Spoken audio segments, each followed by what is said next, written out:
नमस्कार, जय हिंद, वंदे मातरम। आप हमारे चैनल पे नए हो तो सबसे पहले तो हमारे चैनल को कर दीजिए सब्सक्राइब और बेल आइकन का बटन भी दबा दीजिए, जिससे हमारे वीडियो के नए नोटिफिकेशन आपको सबसे जल्दी मिलते रहेंगे और अपडेट भी। जी हाँ, आज हम आपके सामने लेके आ गए हरियाणा के चुनाव के सबसे ताजे ओपिनियन पोल, जिसमें हम बताएंगे कि हरियाणा में इस बार किसकी सरकार बनने वाली है। क्या जेजेपी की बनने वाली है सरकार या फिर बनने वाली है कांग्रेस की सरकार, या दोनों को देखना पड़ेगा। निराशा का रास्ता बनने वाली है तीसरी बीजेपी की सरकार। और कमेंट बॉक्स में ये भी जरूर बताना कि आप हरियाणा के किस स्टेट से हो। तो चलते हैं, वीडियो को शुरू करते हैं आज के ओपिनियन पोल को। सबसे पहला जिला आपके सामने आ रहा है, वो है करनाल। करनाल जिले में 5 सीटें हैं, जिनमें से कांग्रेस के 3 खाते में जाने की संभावना, वहीं बीजेपी के खाते में 2 जाने की संभावना, वहीं जेजेपी व आईएनएल को उदास बैठना पड़ेगा यहाँ पर।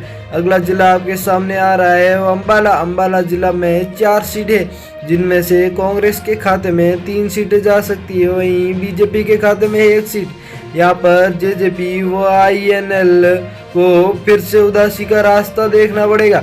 अगला जिला आपके सामने आ रहा है पंचकुला। पंचकुला जिले में 2 सीटें हैं, दोनों में से एक कांग्रेस एक बीजेपी को जाएगी, वहीं यहाँ पर जेजेपी व आईएनएल को उदासी बैठना पड़ेगा, क्योंकि दोनों के खाते में यहाँ पर 0-0 सीटें जाएगी। अगला जिला आपके सामने आ रहा है, वो जिला है यमुनानगर। यमुनानगर में 4 सीटें, जिनमें से 2 कांग्रेस के खाते में जाएगी, वहीं 2 बीजेपी के खाते में जाएगी, वहीं जेजेपी के खाते में 0 व आईएनएल के खाते में 0 सीट जाएगी। यमुनानगर 4 सीटें। वहीं अगला जिला आपके सामने आ रहा है कुरुक्षेत्र। कुरुक्षेत्र में 4 सीटें, जिनमें से एक बीजेपी के खाते में, वहीं एक कांग्रेस के खाते में जाएगी। यहाँ पर जेजेपी के खाते में 1 सीट व आईएनएल के खाते में 0 सीट जाएगी। अगला जिला आपके सामने है कुरुक्षेत्र। कुरुक्षेत्र में 4 सीटें, वहीं 2 कांग्रेस के खाते में, वहीं बीजेपी के खाते में 1, जेजेपी के खाते में भी यहाँ पर 1 सीट जाने की संभावना जताई जाती है। वहीं आईएनएल को यहाँ पर भी अपना उदासी का रास्ता ही देखना पड़ेगा। वहीं अगला जिला आपके सामने आ रहा है कैथल। कैथल में 4 सीटें हैं, जिनमें से कांग्रेस के खाते में 1 सीट, 1 ही बीजेपी के खाते में, और आईएनएल के खाता भी यहाँ पे खुलता हुआ नजर आ रहा है, 1 सीट। वहीं जेजेपी के खाते में 1 सीट जाने की संभावना जताई जा रही। अगला जिला आपके सामने आ रहा है पानीपत। पानीपत में 4 सीटें हैं, जिनमें से 3 तो कांग्रेस लेके चली जाएगी, वहीं बीजेपी के खाते में 1 सीट जाएगी, वहीं जेजेपी 0 सीट पे और आईएनएल को भी 0 सीट पे ही अपना रास्ता देखना पड़ेगा। वहीं अगला जिला आ रहा है आपके सामने सोनीपत। सोनीपत में 6 सीटें, जिनमें से कांग्रेस के खाते में 5 सीटें, वहीं बीजेपी के खाते में 1 सीट, वहीं जेजेपी व आईएनएल को उदासी बैठना पड़ेगा। यहाँ पर सबसे ज्यादा सीटें लेके जाने वाली है कांग्रेस। अगला जिला आपके सामने आ रहा है, वो है भिवानी। भिवानी जिले में कांग्रेस के खाते में 2 सीट जाने की संभावना जताई जाती है, वहीं बीजेपी के खाते में भी 2 सीट, वहीं जेजेपी व आईएनएल को उदासी बैठना पड़ेगा यहाँ पर। अगला जिला आपके सामने आ रहा है, वह जिला है चरखी दादरी। चरखी दादरी, जहां कांग्रेस के खाते में 0 सीट जाएगी, वहीं बीजेपी के खाते में 1 सीट और जेजेपी के खाते में भी 1 सीट जाएगी। आईएनएल को उदास बैठना पड़ेगा, यहाँ पर 2 सीटों में से 1 भी सीट नहीं जाएगी। अगला जिला आपके सामने आ रहा है रोहतक। रोहतक जिले में कांग्रेस के खाते में 3 सीट, वहीं बीजेपी के खाते में 1 सीट जाने की संभावना जताई जाती है, वहीं जेजेपी को यहाँ पर 0 सीट, वहीं आईएनएल को 0 सीट। 4 सीटों में से 1 भी सीट नहीं मिलने की संभावना।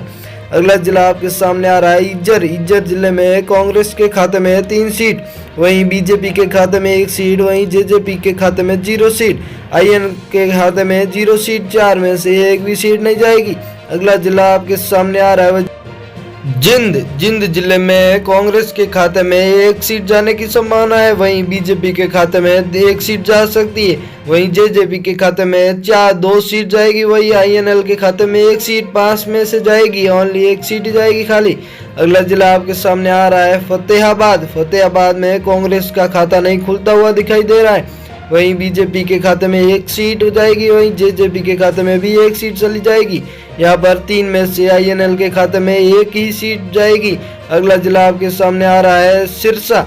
सिरसा जिले में कांग्रेस के खाते में 2 सीट चली जाएगी, वहीं बीजेपी के खाते में 1 सीट। 5 में से जेजेपी के खाते में 1 सीट व आईएनएल के खाते में 1 सीट चली जाएगी। अगला जिला आपके सामने आ रहा है, वह जिला है हिसार। हिसार जिले में कांग्रेस के खाते में 2 सीट, वहीं बीजेपी के खाते में 3 सीट जाएगी। वहीं जेजेपी का खाता यहाँ पर खुलता हुआ नजर आ रहा है 2 सीट के साथ।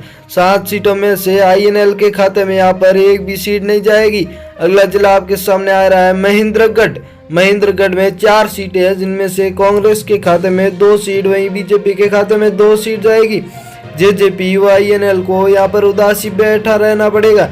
दोस्तों, आप हरियाणा के किस जिले में और वहाँ पर किसकी सरकार बनने की संभावना है, हमारे कमेंट बॉक्स में जरूर बताना। रेवाड़ी जिला में कांग्रेस के खाते में 1 सीट, वहीं बीजेपी के खाते में 2 सीट। जेजेपी के खाते में यहाँ पर 0 सीट, वहीं आईएनएल के खाते में 3 में से 1 भी सीट नहीं मिलने की संभावना। अगला जिला आपके सामने आ रहा है गुड़गांव। गुड़गांव में कांग्रेस के खाते में 1 सीट, वहीं बीजेपी के खाते में 2 सीट, वहीं जेजेपी के खाते में 1 सीट जाने की संभावना। आईएनएल के खाते में यहाँ पर 0 सीट, 4 में से 1 भी सीट नहीं मिलने की संभावना है। अगला जिला आपके सामने आ रहा है, वह जिला है नूह जिला। नूह जिले में 3 सीटें हैं, जिनमें से कांग्रेस के खाते में यहाँ पर 2 सीट लेके चली जाएगी कांग्रेस, वहीं बीजेपी 1 सीट लेके चली जाएगी। वहीं जेजेपी और आईएनएल को यहाँ पर फिर से उदासी का रास्ता ही देखना पड़ेगा, क्योंकि जेजेपी व आईएनएल का खाते में 0 सीट चली जाएगी।